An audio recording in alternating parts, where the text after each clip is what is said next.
تو اس نے کہا کہ جی ابو بکر اور عمر نے بھی تو اپنے بعد خلیفہ بنایا تھا نا. تو ادھر ابو بکر کا بیٹا اٹھ کھڑا ہوا, اس نے کہا کہ مروان, ابو بکر عمر نے یعنی کہ اپنے بیٹوں کو بنایا تھا, یہ میں بریکٹ میں بات کر رہا ہوں, اسی طرح بول کے تیرا امیر المومنین کیسر و کسرا کے طریقے پر چلنا چاہتا ہے, نبی علیہ السلام کے طریقے پر نہیں. یہ کیسر و کسرا کا طریقہ ہے کہ باپ کے بعد بیٹا, پھر اس کے بعد بیٹا, پھر اس کے بعد بیٹا, جیسے ہمارے سعودی عرب میں چل رہا ہے, اور یہ پیری مریدی کا نظام چل رہا ہوتا ہے کہ اس کا پیر, پھر اس کا بیٹا پیر, پھر اس کا بیٹا پیر. اصل میں یہ یزیدی نظام ہے. امام حسین اس نظام کو ختم کرنے کے لیے کھڑے ہوئے تھے, اور آج لوگ اسی پیری مریدی یزیدی نظام چلا رہے ہیں, اور لوگ ان کے پیچھے جا رہے ہیں. ٹھیک ہے, یزیدی نظام ہے جب باپ کے بعد بیٹا پیر بنے, اس کا بیٹا پیر بنے, یہ یزیدی نظام ہے. حسینی نظام کیا تھا کہ نبی صلی اللہ علیہ وسلم نے فرمایا کہ میری امت کے اوپر کوئی بھی جبرن خلیفہ نہیں بنے گا, امت مشورے سے خلیفہ بنائے گی.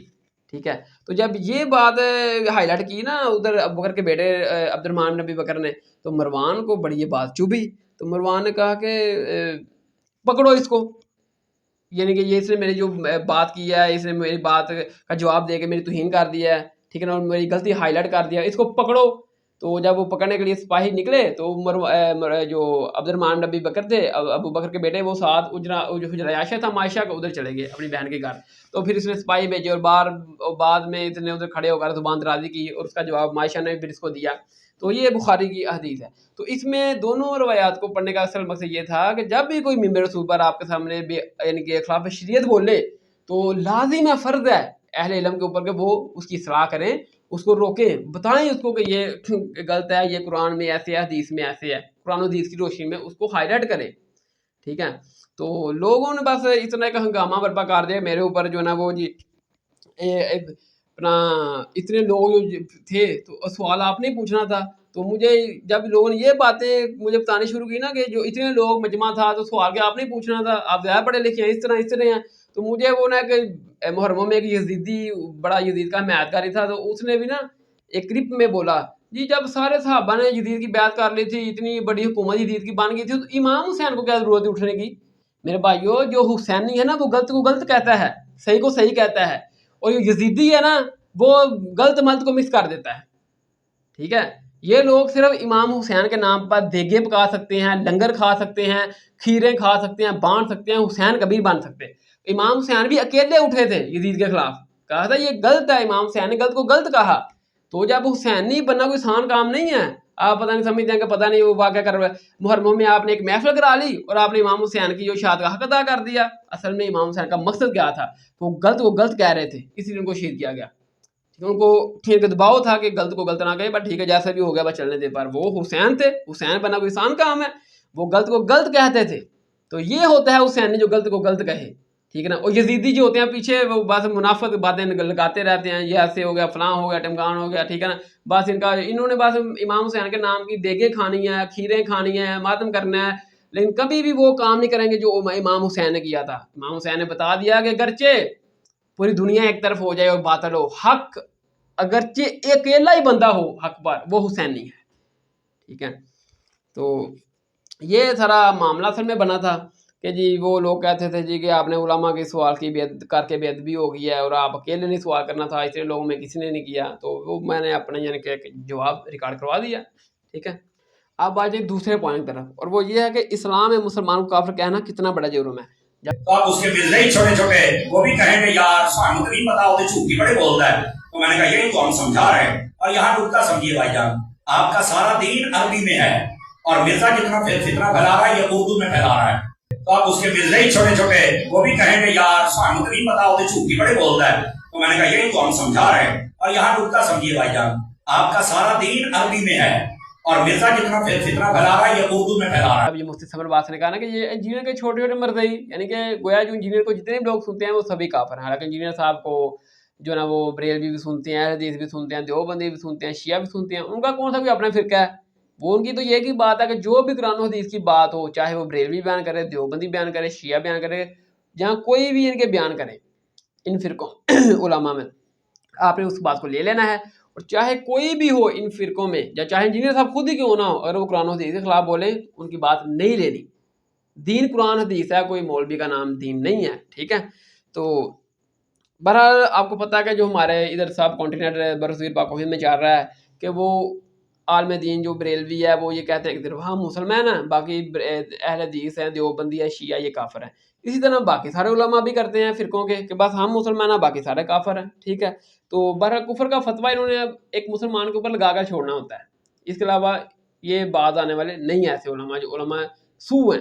تو انہوں نے جب بولا نا کہ جنہیں کے چھوٹے چھوٹے مرزئی، تو یہ انہوں نے غلط بیانی کی، تو ایک مسلمان کو کافر کہا۔ تو اب میں ان کو جواب دیتا ہوں کہ مسلمان کو کافر کہنا اسلام میں کتنا بڑا گناہ ہے، اور پھر آپ سے میں پوچھوں گا کہ یہ جو گستاخیاں آپ کے بڑوں کی کتابوں میں ہیں، گستاخی ہیں، ان کے اوپر آپ کون سا فتویٰ لگائیں گے؟ مفتی سمر باز صاحب پھر آپ سے میں سوال کروں گا، ٹھیک ہے؟ تو آپ کو پھر جواب دینا پڑے گا۔ تو یہ ہے ابو داؤد میں حدیث ہے کہ اسامہ بن زید، یہ جو نبی صلی اللہ علیہ وسلم کے منہ بولے بیٹے تھے نا، زید بن حارث، ان کے یہ بیٹے ہیں اسامہ بن زید، یعنی کہ نبی صلی اللہ علیہ وسلم کے منہ بولے پوترے۔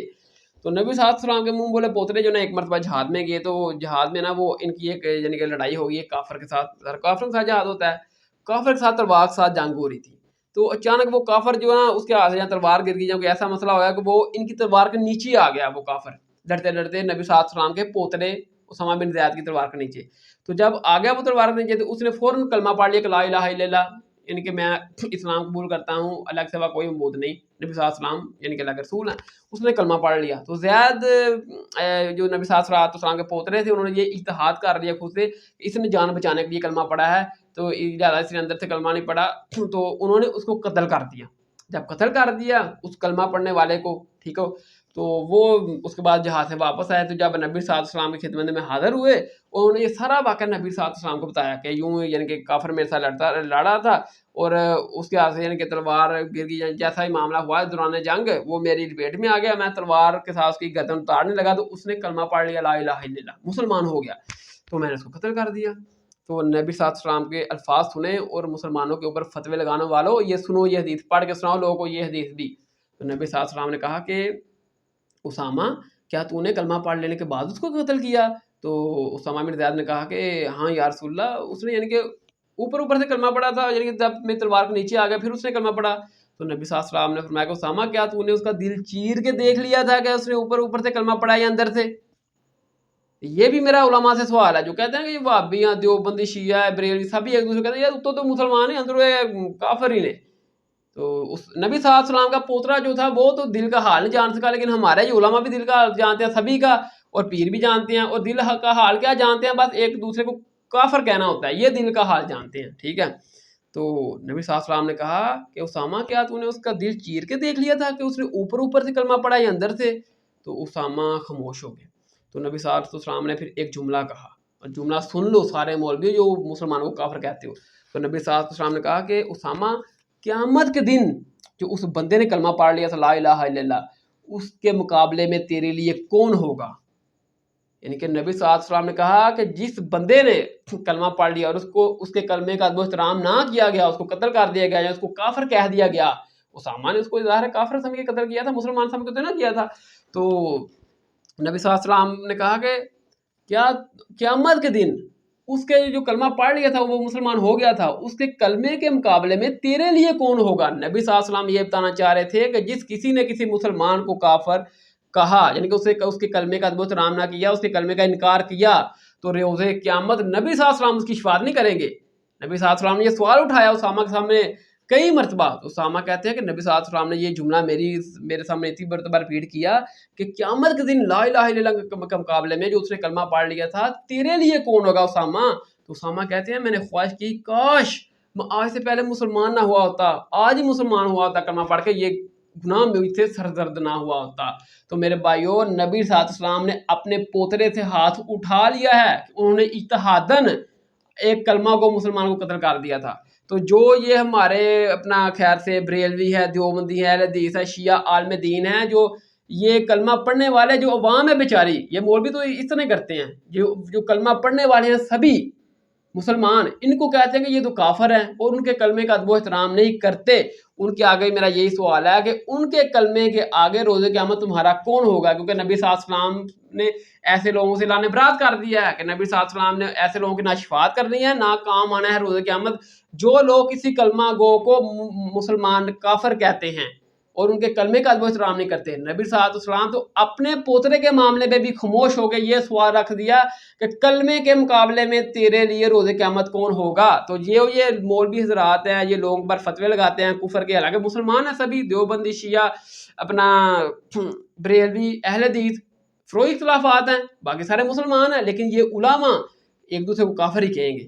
تو ان علماء سے میرا یہ سوال ہے کہ یہ جو بیچارے مسلمان ہیں، اسامہ بن زید نے تو صرف ایک قتل کیا تھا نا، باقی وہ ساری زندگی وہ جہاد کرتے رہے، اللہ کے رسول کے ساتھ رہے، اللہ کے رسول کے پوترے تھے، ٹھیک ہے نا. تو یہ مولویوں کی کیا یعنی کہ حیثیت ہے اسامہ بن زید کے مقابلے میں، ان سے ایک گناہ سر درد ہوا.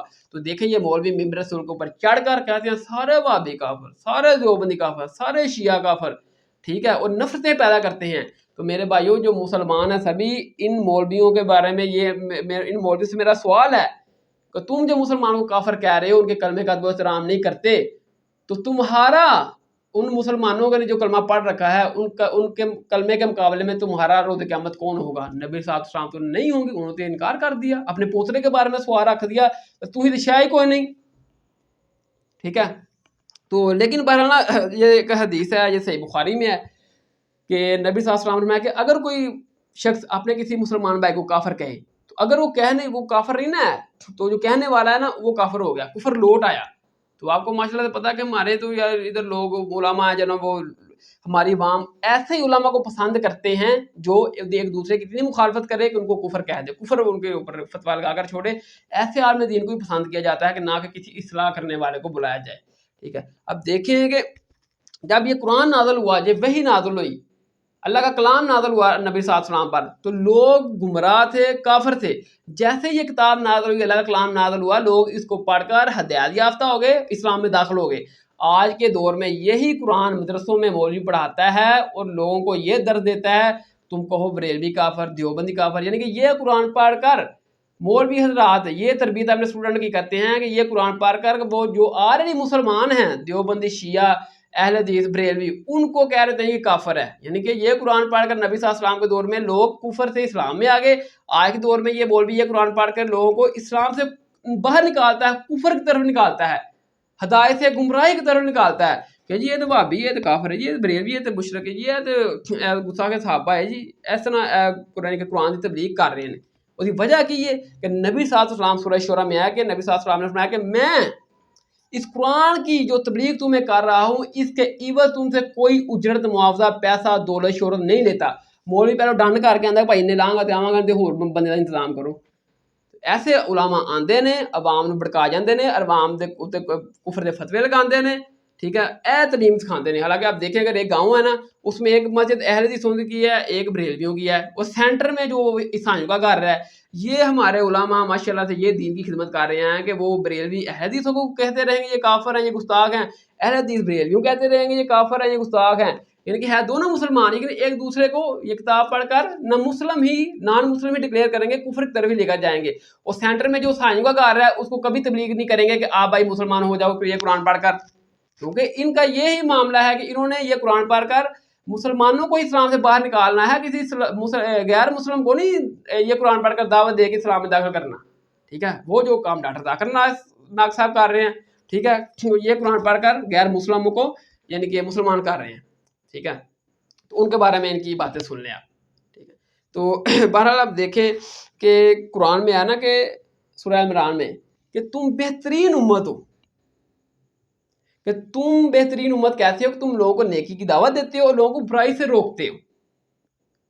ٹھیک ہے، تو ماشاءاللہ سے آپ دیکھ لیں ہمارے جو علماء کیا خدمت کر رہے ہیں، لوگوں کو نیکی دعوت کیا دینی ہوتی ہے، کسی کی اصلاح کیا کرنی ہوتی ہے، بس صرف فتوے لگاتے ہیں کہ وہابی کافر ہے، اس طرح یہ کافر ہے، اس طرح یہ کافر ہے، یہ کافر ہے. ٹھیک ہے، تو اب دیکھیں گے کہتے ہیں جی غیر مسلم ہمارے خلاف پراپوگنڈا کر رہے ہیں. میرے بات یعنی کہ میرے متعلق بھی ہم دار لائے ہیں، میری جامپا ادھر کیا ہے، سارا کوئی لوگوں کو میرے بارے میں پتا ہے، تو میرے بارے میں تقریریں وہ کر رہے تھے کہ یہ یہودیوں کا ایجنٹ ہے، یہ ایسے ہے، یہ ایسے ہے. ٹھیک ہے، اب میری بات سنیں میرے بھائی، اب دیکھیں کہ یہودی جو ہے ہمارے مسلمانوں کے دشمن ہے، کوئی بھی غیر مسلم ہے وہ مسلمان کا دشمن ہے، لیکن وہ مسلمان کو نقصان پہنچائے گا، کیا پہنچائے گا، زیادہ زیادہ قتل کر دے گا، مسلمان قتل ہو جائے گا ادھر، لیکن آخرت اس کی کامیاب ہے، وہ جنت میں چلا جائے گا. ایسے ہی ہے.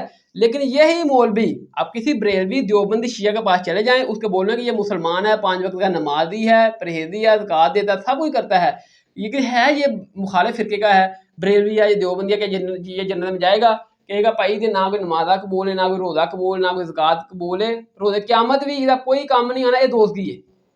یعنی کہ یہودی غیر مسلم دے ہتھوں اگر کوئی مسلمان نقصان یافتہ ہوندا ہے تو وہ صرف دنیا جو ہے نقصان ہوئے گا، آخرت جو کامیاب ہے. لیکن مولوی تہاڈی دنیا بھی خراب کرے گا، تہاڈی آخرت بھی برباد کرے گا، آکھو گا بھائی تسی تے بالکل زیرو ہو، تسی جہنمی ہو، تسی دنیا چ بھی ناکام ہو. ٹھیک ہے نا. اے یعنی کہ غیر مسلم مقابلے وچ مسلمان علماء الحمدللہ خدمت کر رہے ہیں عوام دی. ٹھیک ہے. حالانکہ یہ لوگ جو ہے نا بھائی مولوی نے کہے مولوی نے تھوڑے کام نہ روزے قیامت نہ کہیں پیر نے آنا جی. ٹھیک ہے. قرآن میں ہے نا کہ جب نبی صلی اللہ علیہ وسلم کافروں کو دعوت دیتے تھے نا تو کافر بھی اپنے بڑے علماء اور بزرگوں کے پاس جاتے تھے، وہ پوچھتے تھے کہ نبی صلی اللہ علیہ وسلم جو ہمیں دعوت دینا قرآن کی تو یہ کیا یہ سچی ہے یا ہم ان کے اوپر ایمان لے آئیں. ٹھیک ہے نا. وہ کہتے تھے نہ ان کے اوپر نہ مان لے کر آنا. ٹھیک ہے. تو وہ ان لوگوں کے پیچھے لگ گئے، جو ان لوگوں کے پیچھے لگ گئے. جب اللہ تعالیٰ روزے قیامت ان کو دو میں ڈالے گا تو پھر وہ کہیں گے کہ یا اللہ ہمارے بڑوں نے ہمارے بزرگوں نے ہمیں گمراہ کر دیا اور ہم ہدایت سے گمراہ یعنی کہ ہٹ گئے. لیکن نبی صلی اللہ علیہ وسلم ہدایت یافتہ تھے، آپ کی کتاب جو تھی یہ ہدایت یافتہ تھی، تو آپ ان لوگوں نے ہمیں یہ ہدایت قبول نہ کرنی دی، یا اللہ آپ ان کو دگنا عذاب دیں. ٹھیک ہے. تو ادھر بھی ماشاءاللہ سے جس کسی کے بھی نامہ مال سے کفر نکلا ہے نا تو روزہ قیامت میرے بھائیو اس کا بچاؤ بہت مشکل ہے، کیونکہ نبی صلی اللہ علیہ وسلم نے اپنے پوترے کے متعلق تو یہ سوال رکھ دیا کہ روزہ قیامت لا الہ الا اللہ کے مقابلے میں تیرے لیے کون ہوگا. ٹھیک ہے. نبی صلی اللہ علیہ وسلم نے یہ سوال کھڑا کر دیا. تو میں بھی سوال کھڑا کرتا ہوں کہ جو علماء مفتی اپنا ثمرباد صاحب آپ بھی کہتے ہیں کہ یہ فلاں کافر اور جو بھی علماء ہے جو مسلمان کے کلمے کا ادب و احترام نہیں کرتے ان کو کافر کہتے ہیں، آپ سے یہ سوال ہے کہ روز قیامت ان مسلمانوں کے کلمے کے مقابلے میں آپ کا کون ہوگا. ٹھیک ہے. اور دوسرا یہ ہے کہ آپ نے صرف مخالف فرقے والوں کو ہی کافر کہنا ہوتا ہے. ٹھیک ہے نا. آپ کوئی اہل حدیث ہے آپ وہ کہے گا بریلوی مشرک، دیوبندی مشرک، فلاں مشرک، سارے فرقے والے ایک دوسرے کو کافر ہی سمجھتے ہیں. مسلمان تو وہ کسی کو ماننے کے لیے تیار ہی نہیں ہے. یہ خدمت ہو رہی ہے اس امت میں. یا ہم نے سونے پروردگارا تیرا بہت احسان ہے کہ تو اپنے محبوب دی امت جیسا پیدا کیتا ہے. ہوں ہی تیرے محبوب نال صلی اللہ علیہ وسلم نے ایسا رشتہ نبھاواں گے کہ کوئی بھی اس امت وچ مسلمان نہیں چھڈاں گے، سارے نو کافر کر کے چھڈاں گے. اے علماء حضرات رشتہ نبھا رہے ہیں، اے اولو دین کی خدمت ہو رہی ہے. اور دوسرا یہ ہے کہ یہ جب ان کے اپنے علماء کے جو اپنا بڑے بڑے پیر حضرات ہیں ان کی کتابوں سے جب ہم ایسی باتیں کا آگے ان کو دکھاتے ہیں کہ جو صراحتاً گستاخی ہیں، کفر پر مبنا ہے، تو ان کے اوپر یہ فتویٰ کیوں نہیں لگاتے؟ مفتی ثمرباد صاحب میرا آپ سے سوال ہے، آپ اپنے جو بڑے ہیں جن کے آپ نام لیتے تھکتے نہیں ہیں ان کی کتابوں سے ہم نے آپ کو جب نکال کے دکھائی ہیں یہ چیزیں جو کفریہ ہے تو آپ ان کے اوپر فتویٰ کیوں نہیں لگاتے؟ یہ 3 کتابیں میں نے صرف آپ کے لیے دے رکھی ہیں. آپ میں پوچھوں گا آپ سے کہ آپ ان کے اوپر فتویٰ کیا لگائیں گے؟ ٹھیک ہے. تو پہلا جو ان کے تیسرا پوائنٹ بھی یہی ہے کہ وہ کہتے تھے نا کہ خواجہ معین الدین چشتی نے بہت لوگوں کو کلمہ پڑھایا اور ڈاکٹر ذاکر نائک نے تو کسی کو کلمہ نہیں پڑھایا. ٹھیک ہے. تو وہ بتاتا ہوں کہ خواجہ معین الدین چشتی نے کون سا کلمہ پڑھایا اور کن لوگوں کو پڑھایا. یہ ہے میرے بھائیو ہشت بہشت. ٹھیک ہے. شبیر برادر نے چھاپی ہے، اردو داراللاہور سے چھپی ہے. اب اس میں میں بتاتا ہوں کہ خواجہ معین الدین چشتی رحمہ اللہ نے کون سا کلمہ پڑھایا. ٹھیک ہے.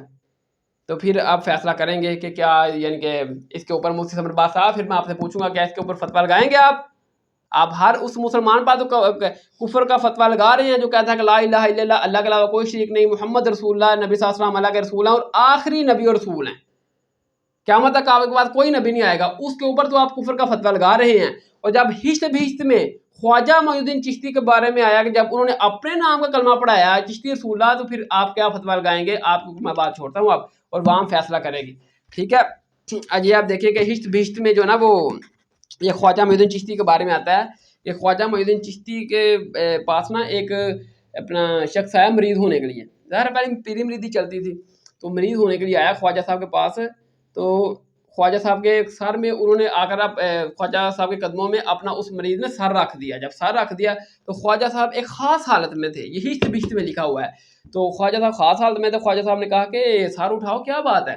اس نے کہا کہ حضور میں آپ کا مریض ہونا چاہتا ہوں. تو خواجہ صاحب نے پوچھا کہ تو کس طرح کلمہ پڑھتا ہے؟ اس نے کہا کہ میں تو ایسے کلمہ پڑھتا ہوں کہ لا الہ الا اللہ محمد رسول اللہ. تو خواجہ صاحب نے کہا کہ تو یوں کلمہ پڑھ کہ لا الہ الا اللہ چشتی رسول اللہ. توبہ نعوذ باللہ استغفر اللہ، کفریہ کلمہ. تو اس نے پڑھ دیا، لکھا ہوا ہے اس میں نے پڑھ دیا کہ لا الہ الا اللہ چشتی رسول اللہ. تو پھر خواجہ صاحب نے کہا کہ دیکھو میں نے جو کلمہ پڑھوایا ہے نا تم سے کہ لا الہ الا اللہ چشتی رسول اللہ، کہ تو مجھے تو ونعوذ باللہ خواجہ معین الدین چشتی کو رسول بول، اللہ کا رسول بول، تو ونعوذ باللہ استغفر اللہ. تو یہ تو تیرا امتحان لینے کے لیے تھا اصل میں. تو باقی تو کلمات وہی ہے لا الہ الا اللہ محمد رسول اللہ. دیکھیں کیسے کور کر دیا، ٹھیک ہے نا. اور ساتھ میں پھر آگے کہا ورنہ میں کون ہوں، میں تو محمد رسول اللہ صلی اللہ علیہ وسلم کے کمینے غلاموں میں سے غلام. سبا سنابل میں بھی آئیے، ٹھیک ہے نا. تو اب میرے بھائیوں سب سے پہلے تو اب مجھے یہ بتائیں کہ جب وہ بندہ خواجہ صاحب کے پاس آیا، آ کے قدموں میں سر رکھ دیا تو سجدہ کر دیا، تو خواجہ صاحب نے اس کو کوئی نہیں کہا کہ یہ تو سجدہ حرام ہے یا اس طرح ہے، ٹھیک ہے، سجدہ ہو رہا ہے. اس کے بعد جب خواجہ صاحب نے کہا کہ پڑھ تو چشتی رسول اللہ، اس نے پڑھ دیا. اور خواجہ صاحب نے کہا کہ میں نے تیرا امتحان لینے کے لیے یہ کلمات تجھ سے پڑھوایا چشتی رسول اللہ کہ تیرے دل میں میری کتنی محبت ہے. میرے بھائیوں خدا کا خوف کرو. جب سیدنا حضرت ابوبکر صدیق، عمر، عثمان و علی رضی اللہ تعالیٰ عنہ علیہ السلام و اجمعین کے پاس کوئی غیر مسلمان ہونے کے لیے آتا تھا تو کیا وہ یہ کہتے تھے کہ ہم پہلے تو چیک کریں گے کہ تیرے دل میں کتنی محبت ہے اور تو پڑھ لا الہ الا اللہ عمر رسول اللہ، لا الہ الا اللہ ابوبکر عمر عثمان و علی رسول اللہ. کسی ثابت ہے یہ چیز؟ یہ تو کفریہ کلمہ ہے، ٹھیک ہے نا. مفتی سمر باز صاحب، یہ آپ کے جو بڑے ہیں خواجہ معین الدین چشتی جن کا آپ نام لے رہے تھے کہ ڈاکٹر ذاکر نائک نے کوئی نہیں کلمہ پڑھایا، وہ ان لوگوں نے پڑھایا ہے. اب کیا فتویٰ لگانا ہے ان کے اوپر میرے بھائی؟ میرا تو یہ ایمان ہے خواجہ معین الدین چشتی نے یہ کام نہیں کیا، اپنا کلمہ نہیں پڑھوایا. وہ ایک نیک لوگ تھے. آپ کو پتا کہ نیک لوگوں کی مخالفت بھی ہوتی ہے، ٹھیک ہے. تو کسی مخالف نے خواجہ معین الدین چشتی کو بدنام کرنے کے لیے یہ ان کی کتاب میں ڈال دی یہ چیز، ٹھیک ہے. تو میں تو لہٰذا اس واقعے کو خواجہ صاحب کی طرف منسوخ نہیں کرتا کہ یہ انہوں نے کام نہیں کیا. آپ کہتے ہیں کہ نہیں خواجہ صاحب نے کلمہ پڑھایا ہے اپنے نام کا، ٹھیک ہے، تو لہذا آپ اس کو کفر بھی ماننے کے لیے تیار نہیں ہیں. آپ نے مناظرے لڑے ہوئے ہیں، دفاع کیا ہے ان کتابوں کا. یار تمہارے عقیدوں سے تو پوری امت کی دل آزاری ہے. کل تک تم لوگ دکانوں پہ لکھ کے لگاتے تھے کہ جب تو کسی قادیانی سے ملتا ہے تو گنبد خضرا میں رسول اللہ کا دل دکھتا ہے، لیکن جب تو ایک چشتی رسول اللہ پارٹی سے ملتا ہے، ہاں تھانوی رسول اللہ پارٹی سے ملتا ہے تو رسول اللہ کا دل جھوم اٹھتا ہے گنبد خضرا میں. کیا یہ سارے کے سارے اینٹی قادیانی ہیں. اپنے بابوں کے ناموں کے کلموں کا انہوں نے نہ صرف دفاع کیا، مناظرے لڑے ہوئے انہوں نے. شبلی بولے اس طرح پڑھ لا الہ الا اللہ شبلی رسول اللہ. اور ختم نبوت کے ڈاکوؤں، شبلی کو رسول بنانے والوں، لا الہ الا اللہ چشتی رسول اللہ، لا الہ الا اللہ شبلی رسول اللہ. انہوں نے پھر پڑھا لا الہ الا اللہ شبلی رسول اللہ. اب بات یہ انہوں نے شبلی کو کیا کہا؟ کون ہے؟ کافر ہے. ان کے علماء نے لکھا شبلی نے جتنی باتیں کی حالت سکر اور مستی میں کی، خبردار زینہار ہرگز ایسے صوفیاء کے بارے میں زبان نہ کھولنا. تم بکی جا رہے ہو، تمہارے کافر کہہ رہے ہیں نہ کھولنا، تم بکی جا رہے ہو. خبردار زینہار ہرگز ایسے صوفیاء کے بارے میں زبان نہ کھولنا. تم بکی جا رہے ہو، تمہارے کافر کہہ رہے ہیں نہ کھولنا، تم بکی جا رہے ہو. تو ڈاکٹر اشرف جلالی صاحب، پہلے آپ لوگ اپنا اسلام ثابت کریں. آپ چشتی رسول اللہ، شبلی رسول اللہ، صادق رسول اللہ کے ماننے والے ہو. غلام احمد قادیانی دجال کو گراؤنڈ آپ کے بزرگوں نے پرووائڈ کیے، اور وہ گستاخانہ عقائد اور نظریات میں نے کئی ایک ویڈیوز میں ریکارڈ کروائے. اس نے 2 سال پہلے مجھے چیلنج دیا تھا ویڈیو میں، ڈاکٹر اشرف جلالی نے، کہ تجھے جس بات کے اوپر مان ہے نا انجینئر، تو ویڈیو بنا اس کے اوپر، میں جواب دوں گا. آج 2 سال ہو گئے جواب نہیں آیا. میں نے اگلی اتوار کوئی نقد جواب دیا، 5 عقیدے اسے بتائے کہ اس کا جواب دے، اور میں نے اس وقت بتا دیا تھا کہ قیامت تک ان کی آنے والی نسلیں بھی اس کا جواب نہیں دے سکتی، کیونکہ ان کے بزرگوں نے کام ڈالا ہوا ہے. آپ چھاپ رہے ہیں، ان کی کمائی کھا رہے ہیں ان کتابوں کی. تو مجھے یہ بتائیں جس بندے نے اپنے آپ کو اللہ کا رسول کہلایا اس کے اوپر آپ کیا فتویٰ لگائیں گے؟ یہ کفریہ کلمہ ہے. میں نہیں کہتا خواجہ صاحب نے یہ کام کیا، آپ کہتے ہیں نہیں یہ سچ ہے، یہ حکمت کی بات ہے. ہم آپ کی ہی بات کو لیتے ہیں. اب ہم تو نکلے باہر، ہم تو نہ اس کی حق اس کے حق میں ہے نہ اس کے خلاف ہیں. ہم تو کہتے ہیں کہ یار یہ کام کسی نے بعد میں ڈالا ہے ان کو بدنام کرنے کے لیے، تو لہذا اس کو چھوڑ دیں. لیکن آپ اپنی کتابوں سے ان چیزوں کو نکالنے کے لیے تیار نہیں ہیں. آپ کہتے ہیں کہ نہیں یہ صحیح بات ہے، یہ حکمت کی باتیں ہیں. تو مفتی صاحب اس بندے نے اپنے آپ کو رسول کہلایا ہے، آپ کے قول کے مطابق، میں پھر کہہ رہا ہوں، میں نہیں کہتا، میں تو کہتا ہوں کہ کسی نے بدنام کرنے کے لیے خواجہ صاحب کی طرف یہ واقعہ منسوب کیا ہے. نیک بندے تھے، مخالفت ہوتی ہے، کسی مخالف نے ڈال دیا کتابوں میں یہ چیز ان کو بدنام کرنے کے لیے، تو لہٰذا آپ کہتے ہیں کہ نہیں یہ صحیح ہے، خواجہ صاحب نے پڑھایا ہے. اسی طرح ہشت بہشت کے اوپر یہ موجود ہے واقعہ. اب آپ کیا فتویٰ لگاتے ہیں مفتی ثمر آباد صاحب؟ اس کتاب کے اوپر آپ کیا فتویٰ لگائیں گے؟ آپ بولیں اس کتاب کے اوپر بھی.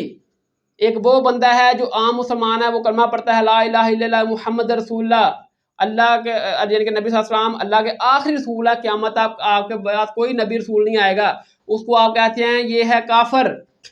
اور جس بندے نے آپ کے قول کے تحت، میرے نہیں، خود اپنے آپ کو رسول کہلایا، اس کے بارے میں آپ کی کیا رائے ہے؟ کیا فتویٰ لگائیں گے اس کے اوپر؟ آپ مجھے بتائیں، مسلمانوں کے اوپر فتویٰ لگانے والوں، مفتی ہو، بتاؤ مجھے، آپ جواب دو. ٹھیک ہے. اور دوسرا ساتھ میں یہ کہا کہ میں کون ہوں جی؟ میں تو نبی صلی اللہ علیہ وسلم کے کمینے غلاموں میں سے غلام ہوں. میرے بھائیوں مجھے یہ بتاؤ کہ نبی صلی اللہ علیہ وسلم کے غلام تو ابو بکر، عمر، عثمان، علی بھی ہیں. تو دیکھو فتویٰ کدھر تک جا رہا ہے. یہ خدمت ہے دین کی. آ کر ایک بندہ قدموں میں سار رکھ رہا ہے، اس کو اپنے نام کا کلمہ پڑھایا جا رہا ہے، اور ساتھ میں نبی صلی اللہ علیہ وسلم کے غلاموں کو گالی نکالی جا رہی ہے. ممبر رسول کے اوپر چڑھ کر کہا جا رہا ہے کہ ڈاکٹر ذاکر نائک نے جو کلمہ پڑھایا کسی کو نہیں پڑھایا. ڈاکٹر ذاکر نائک نے کلمہ پڑھایا ہے، لیکن اس نے یہ پڑھایا ہے لا الہ الا اللہ محمد رسول اللہ، اور لوگوں کو یہ بتایا ہے کہ اللہ کے رسول آخری رسول اور نبی ہیں، آپ کے بعد قیامت تک کوئی نبی نہیں آئے گا. ڈاکٹر ذاکر نے یہ کلمہ پڑھایا ہے. مجھے سمجھ نہیں آتی ہے مسلمان کی دے مسلمان کی دے.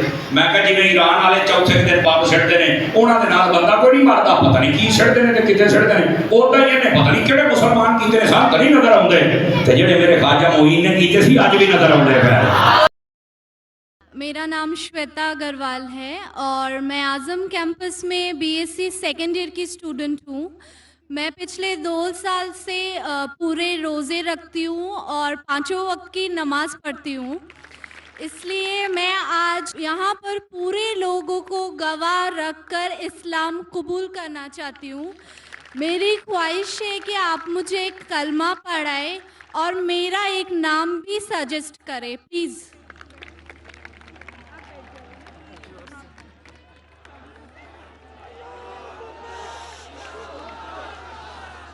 الحمدللہ.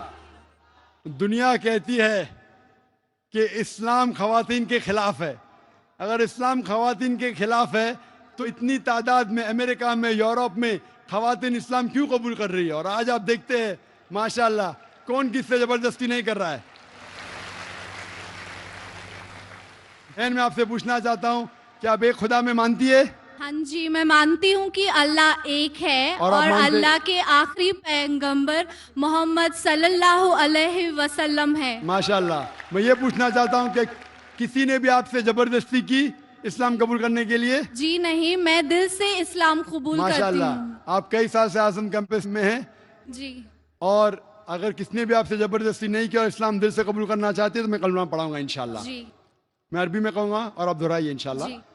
اشہد اشہد اللہ اللہ الہ الہ الا اللہ الا اللہ و اشہد و اشہد ان ان محمد محمد رسول اللہ. رسول اللہ. میں گواہی دیتی ہوں میں گواہی دیتی ہوں کہ اللہ کے اللہ کے علاوہ علاوہ کوئی دوسرا معبود نہیں ہے، کوئی دوسرا معبود نہیں ہے، اور محمد محمد صلی اللہ علیہ وسلم صلی اللہ علیہ وسلم آخری پیغمبر ہے. آخری پیغمبر ہے. ماشاءاللہ. آپ مسلمان ہو چکی ہے. اور خواجہ معین الدین چشتی نے یہ کلمہ پڑھایا جو ہشت بہشت میں موجود ہے. اب فیصلہ کریں گے ڈاکٹر ذاکر نائک کے اوپر فتویٰ لگے گا کفر کا، یا ان کتابوں کے اوپر لگے گا، ان عبارتوں کے اوپر لگے گا.